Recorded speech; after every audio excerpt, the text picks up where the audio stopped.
Guillaume, est-ce que je te laisse la parole? Bah, très, très bien, je vais lancer. Bonjour à toutes et tous. Merci d'être là assez nombreux, ça fait plaisir. Ça fait plaisir de voir des têtes connues et puis de voir plein de gens que je ne connaissais pas encore, mais qui sont intéressés par la démarche. Merci encore à William du Club de Saint-Amand qui vient partager son expérience utilisateur. Donc, c'est intéressant d'avoir les deux côtés. Pour celles et ceux qui ne me connaissent pas, je m'appelle Guillaume, j'habite à Nantes, je suis animateur de la fresque de la Renaissance écologique depuis à peu près 3 ans.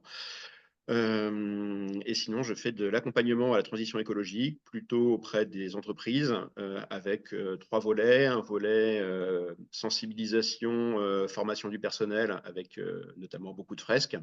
Un volet mesure d'impact avec le bilan carbone et le référentiel Ocean Approved de la Fondation de la Mer, et puis des accompagnements un peu plus poussés sur la stratégie de décarbonation avec notamment la méthodologie Acte pas à pas dont nous allons parler aujourd'hui. Je vais vous partager mon écran. Hop. Est-ce que vous voyez mon écran? Oui. Oui. Bon, parfait. Donc, j'adore cette fresque de la Renaissance écologique parce que c'est un atelier, enfin c'est un outil avec lequel on peut faire plein de sortes d'ateliers qui vont de l'atelier de dessin avec des grandes sections de maternelle à de la réflexion sur la vision d'une entreprise, en passant par de la planification territoriale au niveau d'une ville ou même d'un État comme Julien l'a fait avec le Luxembourg. Donc, c'est vraiment très varié. Ça peut toucher tous les publics en fonction bah, du déroulé qu'on va faire de l'atelier et de l'utilisation qu'on va avoir de l'outil.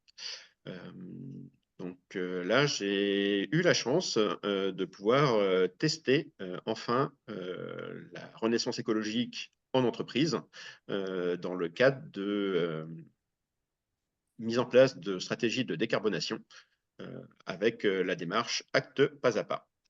Et je vais donner quelques exemples qui sont essentiellement tirés de l'accompagnement du club de Saint-Amand Handball, qui s'est particulièrement bien prêté au jeu.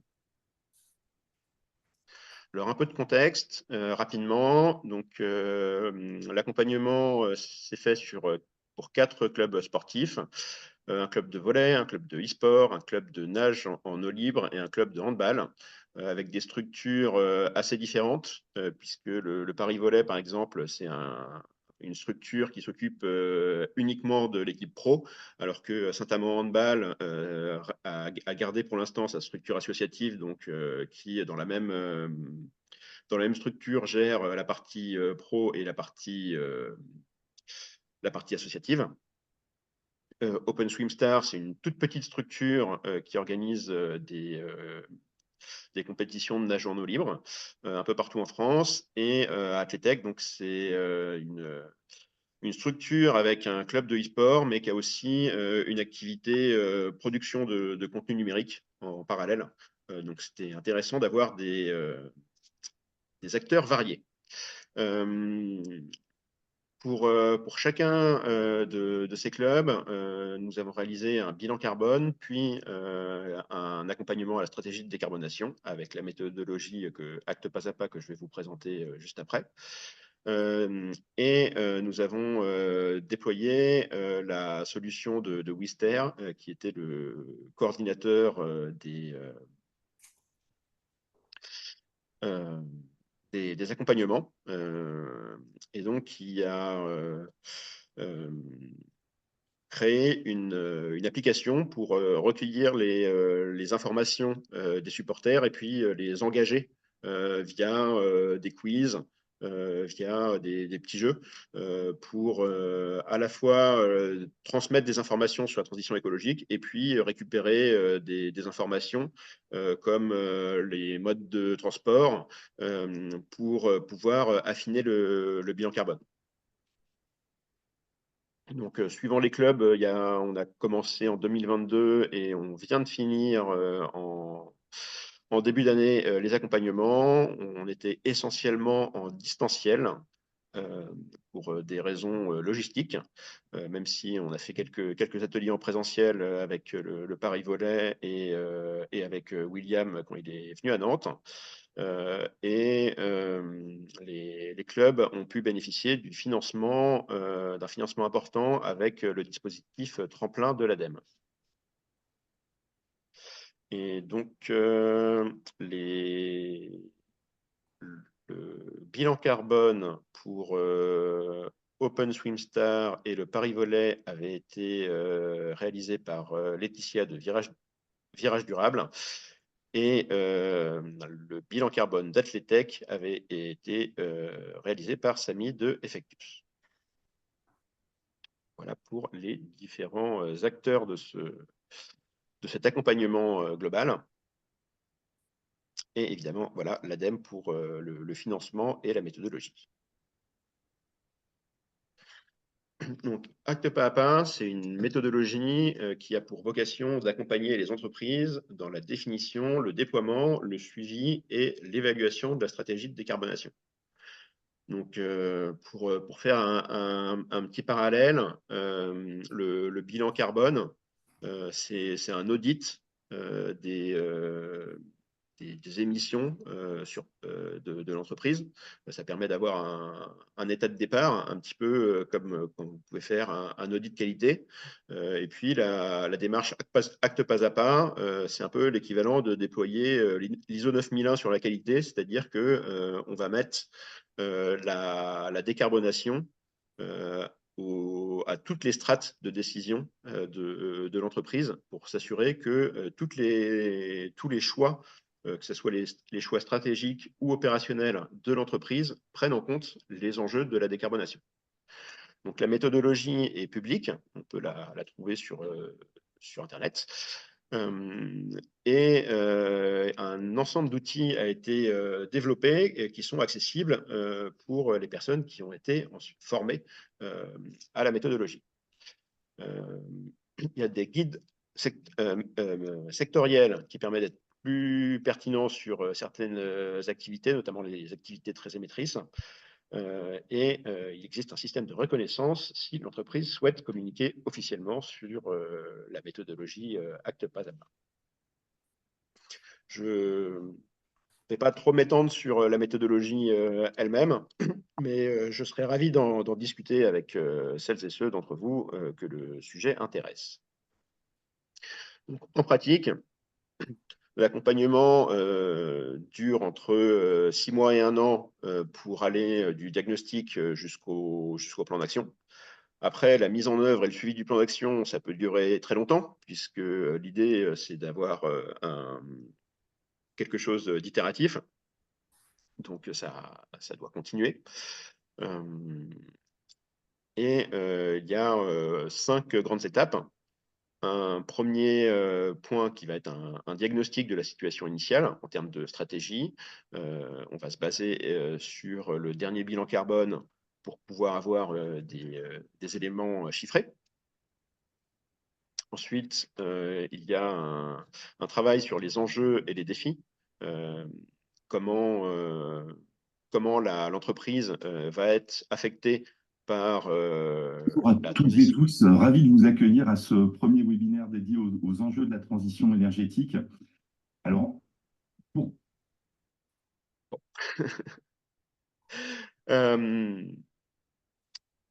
Oui, donc les enjeux de la décarbonation.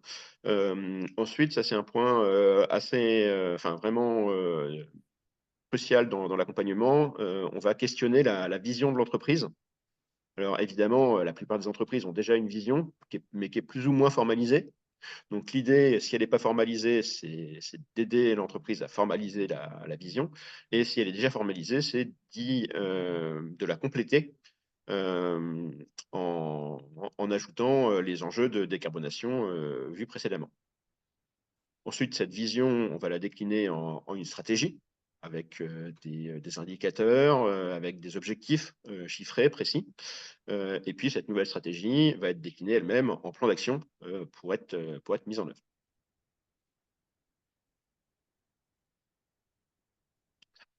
Et à 3 endroits, pour les enjeux et défis, pour la vision et pour la nouvelle stratégie, nous avons utilisé la fresque de la Renaissance écologique comme support aux ateliers.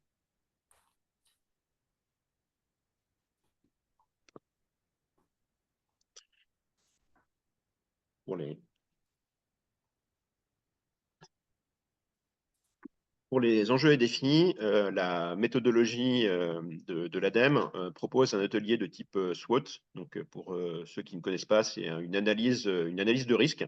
On va travailler sur les risques, les opportunités, les forces et faiblesses de l'entreprise.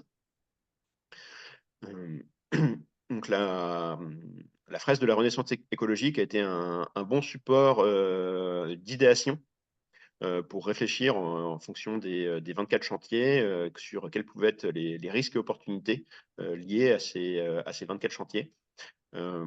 C'était particulièrement intéressant avec l'équipe du Saint-Amand Handball parce que l'équipe s'est vraiment saisie de l'outil pour travailler justement ces enjeux au-delà de l'aspect purement décarbonation, en intégrant notamment les enjeux sociaux et sociétaux. Donc, pour avoir une vision très transverse et globale. Moi, c'est ce qui me plaît beaucoup avec cet outil, c'est le côté systémique. Et là, on l'a vraiment eu dans l'accompagnement. Je vous présenterai les déroulés à la fin si ça vous intéresse plus en détail. Là, l'idée, c'était de réfléchir à quels étaient les risques, quelles étaient les faiblesses associées à ces risques, quelles étaient les forces qui permettent de limiter les risques, et puis quelles étaient les opportunités qu'on pouvait avoir dans un monde en train de se décarboner en se basant sur ces forces. Voilà, donc là, un petit exemple, 4 couleurs de post-it pour risque, faiblesse, force, opportunité. Et un exemple avec le chantier construction. Il y avait un nouveau projet de salle qui est lancé. Donc, c'est une opportunité. Le risque, c'est que ça ne se fasse pas et de rester sur la salle actuelle. Une faiblesse, c'est que la décision vient de la commune. Et donc, le club n'a pas un pouvoir de décision dessus. Par contre, le club s'adapte et le projet est déjà bien lancé. Donc ça fait partie des forces. Petit exemple.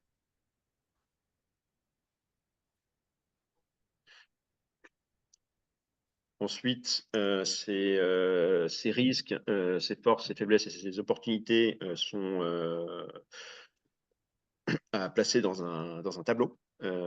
Ça fait partie des outils de l'ADEME qui permet ensuite d'avoir un petit visuel de quelles sont les priorités. Qu'est-ce qui va ressortir dans les risques et dans les opportunités. Donc là, il y a un petit travail, on va sortir de la fresque pour reprendre les différents risques en fonction du type de risque. Est-ce que c'est du risque législatif, techno, physique? Le fait de reprendre ça comme ça permet aussi éventuellement d'identifier des parties sur lesquelles on n'aurait pas pensé à réfléchir à la phase précédente, donc de compléter. Une fois qu'on a travaillé sur les enjeux, nous allons retravailler sur la vision. Là, de la même façon, c'était l'occasion pour pour le club de structurer la vision long terme et de la formaliser aussi. Donc, l'idée, c'est de se poser la question, quelle est la place de l'entreprise dans un monde qui a réussi ou qui est en train de réussir sa transition écologique, et à quoi ressemblera l'entreprise aux étapes intermédiaires en 2025 et 2030. Donc, pour ce faire, nous sommes repartis des enjeux qui avaient été identifiés précédemment. Une dernière passe pour vérifier qu'il n'y avait pas de nouveaux enjeux qui avaient été identifiés entre les deux ateliers. Ça permet de compléter. Et puis ensuite, à quoi ressemble l'entreprise, donc avec une partie idéation où chacun va mettre des post-it, éventuellement en lien avec les chantiers, pour voir qu'est-ce qui change, qu'est-ce qui reste dans l'entreprise. Et puis une phase de rédaction où on va reprendre tout ça. Et puis le mettre en forme. Alors vous voyez, c'est assez dense parce que le club, dans cet exemple, a décidé de vraiment tout formaliser. Donc, on va des objectifs sportifs ambitieux avec un passage par les choix des partenaires, les relations business, le côté sociétal, et garder le côté club local hors pro. Donc,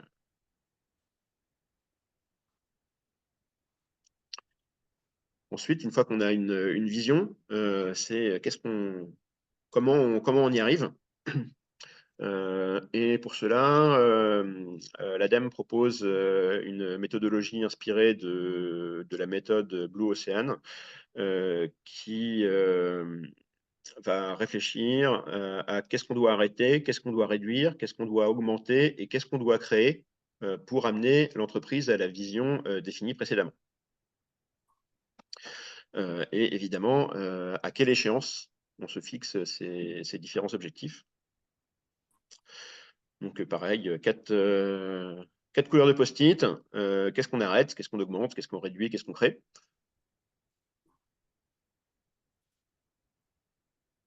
Et là, pour le coup, je ne me suis pas servi du tableau de l'ADEME.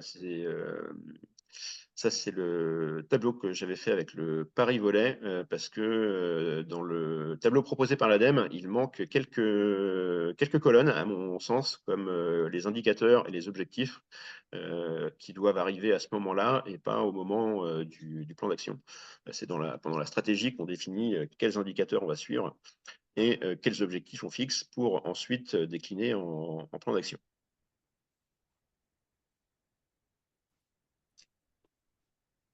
Voilà, suite à ça, on a travaillé sur le plan d'action, mais là, on n'était plus avec la fresque. On a repris la stratégie et point par point, concrètement, qu'est-ce qu'on fait pour mettre ça en place?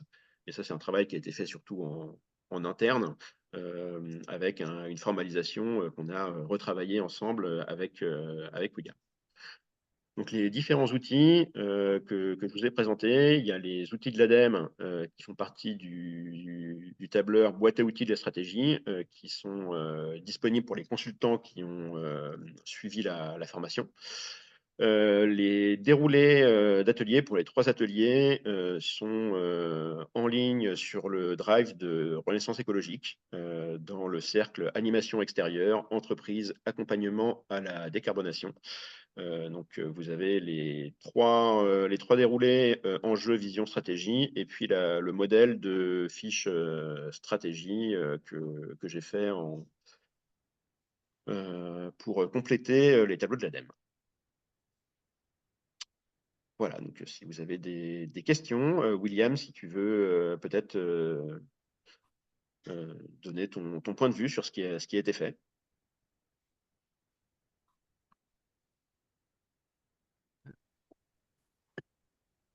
Donc, merci Guillaume encore une fois. Donc effectivement, nous, le club, on a suivi cette action dans le cadre de nos démarches, parce qu'on se veut plus qu'un juste un club de sport professionnel.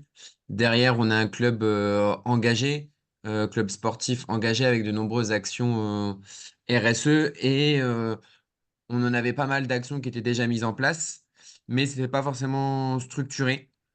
Donc, on avait besoin un petit peu de trouver comment se structurer, par où commencer, comment faire nos actions. Et c'est vrai que cette stratégie acte pas à pas nous a vraiment réussi à construire, voir où on en était dès le début, avec notre bilan carbone, mais des points de vue, effectivement, quand on traite le club, bah, c'est comme une entreprise, on a beaucoup de points sur lesquels on va pas, ou au final, quand on tire un petit peu, et bah, quand on tire le fil, on peut aller très loin. Et des petites actions comme des grosses actions qui en découlent. Donc ça, c'était vraiment, vraiment bien. Et derrière, ça nous a permis, bah, comme il l'a présenté Guillaume, d'établir un plan d'action, une stratégie avec des actions concrètes sur des temporalités différentes, des actions qui vont être mises en place dès maintenant, comme certaines qui vont avoir lieu que d'ici 10-15 ans.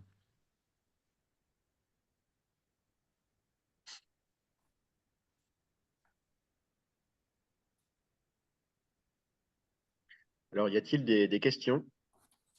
Alors, s'il n'y a pas de questions, ça va m'inquiéter parce que soit j'ai été exceptionnellement clair, soit vous êtes tous endormis.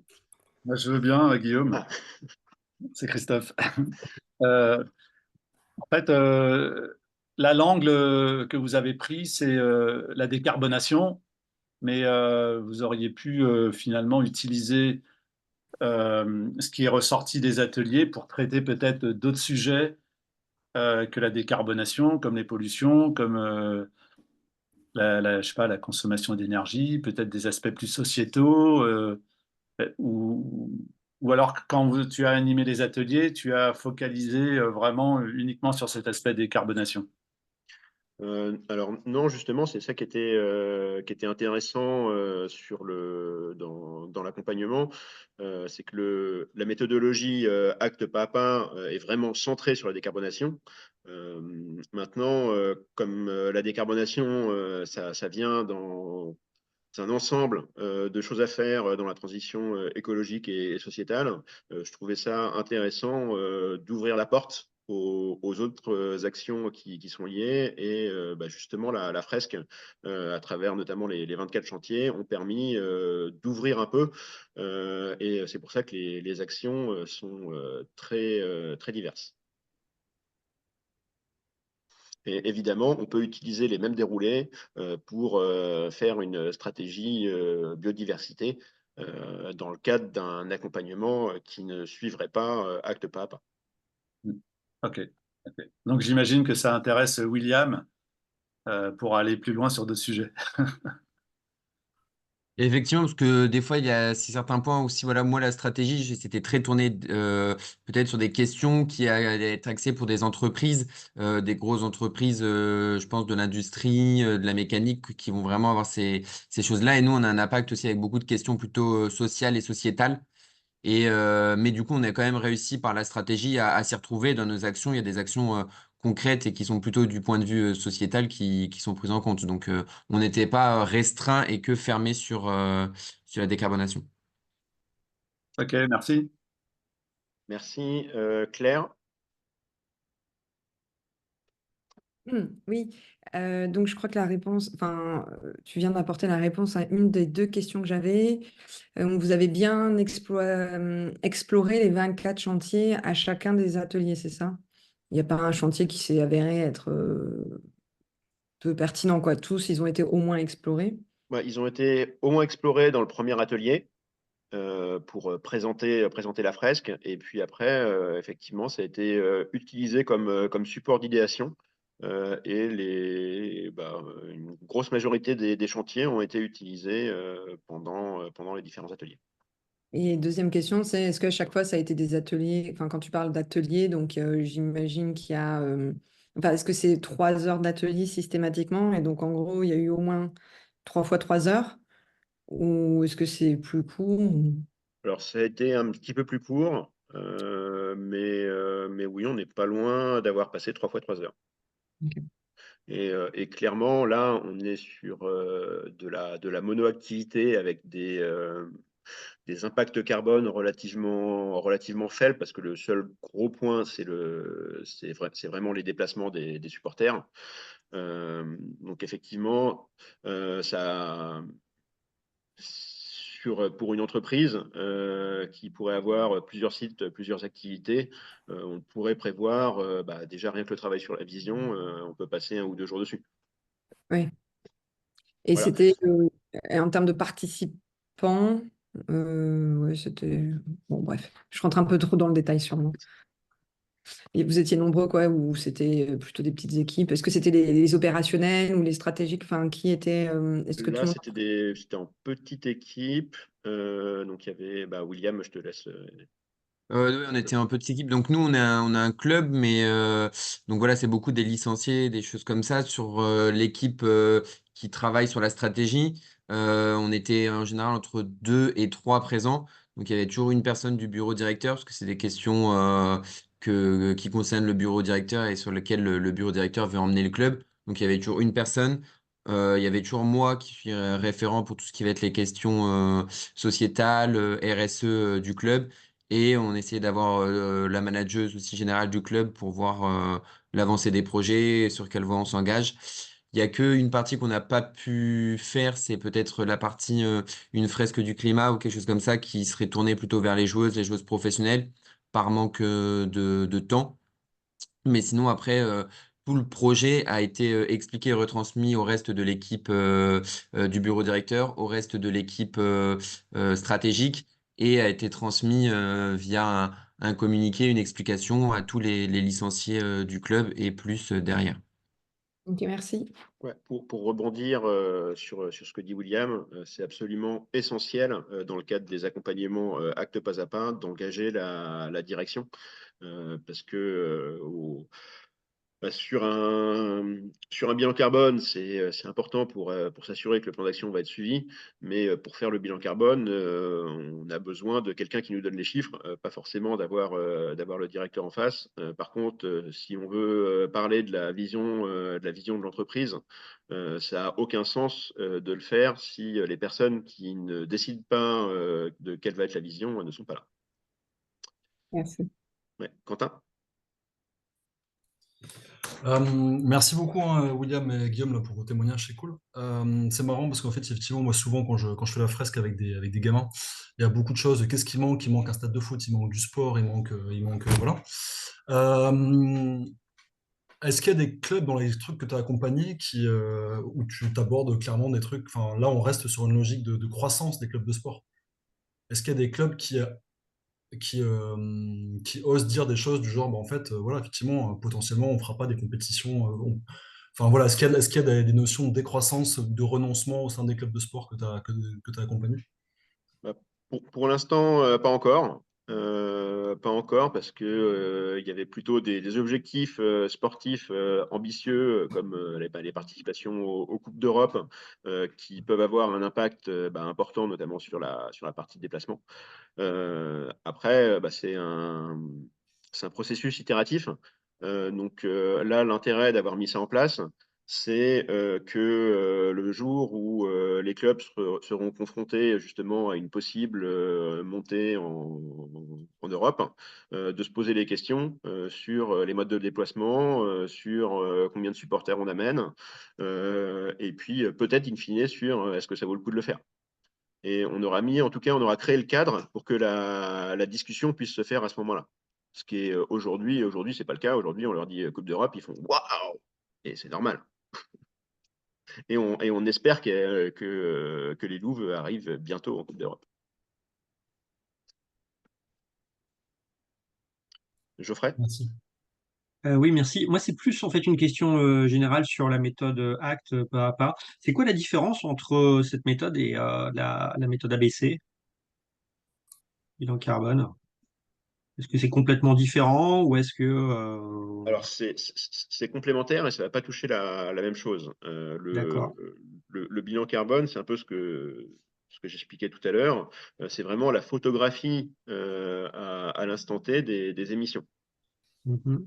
Donc, on va voir quels sont les gros postes et ça va donner des pistes pour les réduire, justement. Parce que si on sait où sont les gros postes, on va plus facilement, on va être plus pertinent au niveau des actions.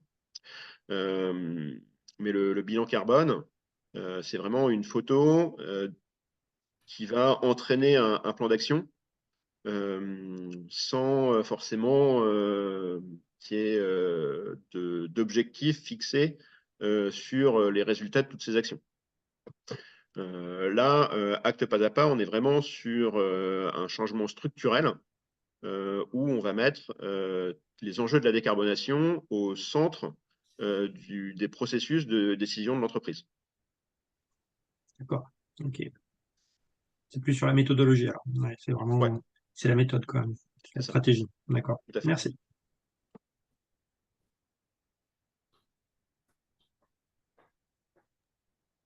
J'ai vu dans le chat, mais c'était un peu plus tôt, que Corinne pose une question sur la vision, si c'était la vision ou la raison d'être. Je ne sais pas si Corinne, je sais pas si elle est toujours là. Si, elle est toujours là. Ouais, je suis toujours là. Oui, parce que tout à l'heure, Guillaume, déjà merci. Et tout à l'heure, Guillaume, quand tu as montré les différentes étapes, tu disais qu'ils définissaient leur vision. Mais du coup, ça passe pas forcément par un processus type raison d'être, puis vision. C'est simplement vision, projection, ce que tu l'as expliqué après, je pense, en fait. Donc, c'est pour ça que j'ai pas relancé. Je pense avoir Oui, là, compris. c'est plus sur la vision stratégique. Ouais, ok. Après, clairement, ça peut être un bon moment pour se questionner et quitte à avoir ces réflexions, si l'entreprise veut se doter d'une raison d'être, ça peut être aussi un plus qui peut être fait. Mais c'est pas l'objectif. C'est pas du tout l'objectif de l'accompagnement. Par contre, typiquement, si l'entreprise a déjà une raison d'être, ça peut être la revoir, la compléter avec les enjeux de la décarbonation. Mm. Ok. Intéressant en tout cas de voir que c'est pas indispensable finalement si tu as une vision claire, peut-être que la raison d'être finalement, bon, à voir, mais intéressant. Merci. Merci.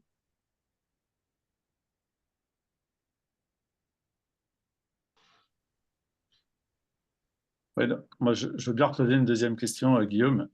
C'est vraiment l'apport de la fresque dans ces différentes phases. Pour toi, c'est quoi la grosse valeur ajoutée qu'elle a eue? Il y en a plusieurs. Il y a une première valeur ajoutée pour moi, c'est dans l'idéation, dans la projection. Ça permet de se projeter plus facilement dans un monde qui réussisse à sa transition écologique. Donc, de se poser la question, quelle est ma place dans ce monde dans lequel j'ai envie de vivre? C'est plus porteur, à mon sens, que qu'est-ce qu'il faut que j'arrête de faire dans mon activité, qui va être plus vu comme des contraintes.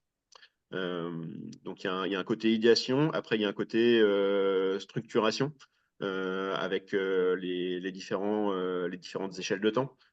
Qu'est-ce qu'on fait tout de suite, qu'est-ce qu'on planifie pour plus tard. Et puis il y a les 24 chantiers qui permettent d'avoir une grille de lecture qui ouvre la réflexion sur les aspects systémiques et donc qui permettent d'aller au-delà de la décarbonation. Parce que moi, je trouve que la méthodologie acte pas à pas de l'ADEME est vraiment très bien foutue. Mais c'est dommage de se centrer uniquement sur le carbone parce que comme beaucoup de choses sont liées, euh, le fait d'utiliser la fresque, ça permet de ne pas être que centré sur le carbone. Ouais. Et peut-être William, qu'est-ce que ça vous a apporté d'utiliser la fresque? Ça peut être intéressant aussi.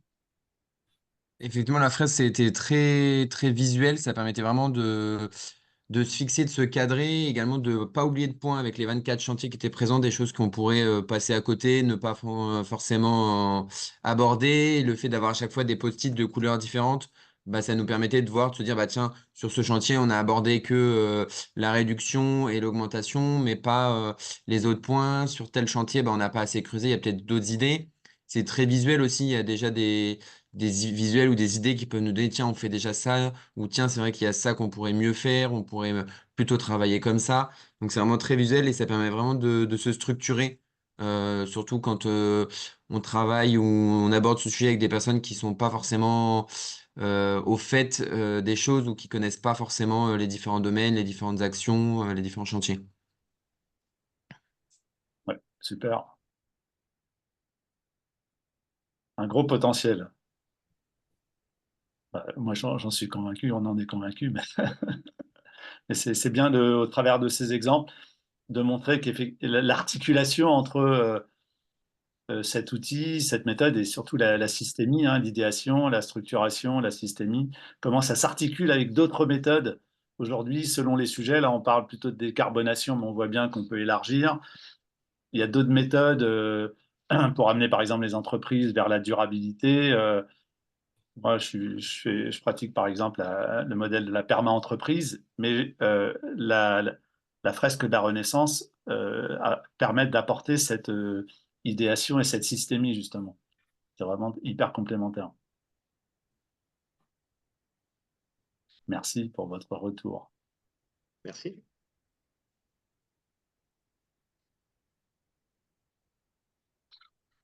Geoffrey a toujours la main levée. C'est une nouvelle question ou... Ah non, pardon, j'ai oublié. Non, non, Désolé, j'ai oublié de les faire. pas de souci. Quentin?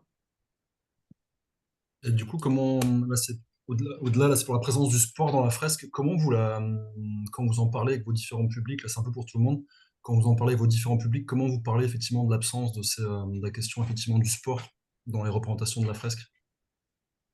Alors déjà, c'est pas complètement absent, hein. On voit des enfants jouer au ballon, notamment. On voit des gens sur des vélos, des gens marcher.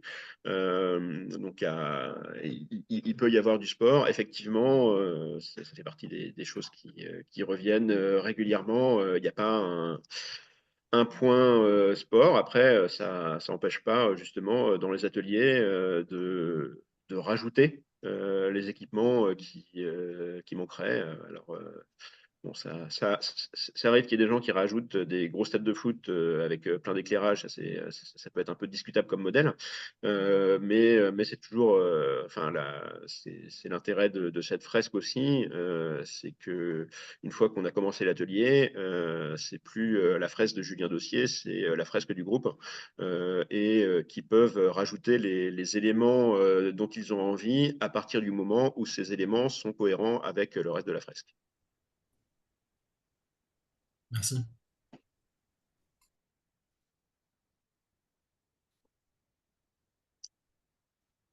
Il est 13 heures. Vous avez eu des questions qui nous ont permis d'arriver pile au bout. Je vous propose qu'on arrête là l'enregistrement. Si il y a d'autres discussions, n'hésitez pas à me contacter sur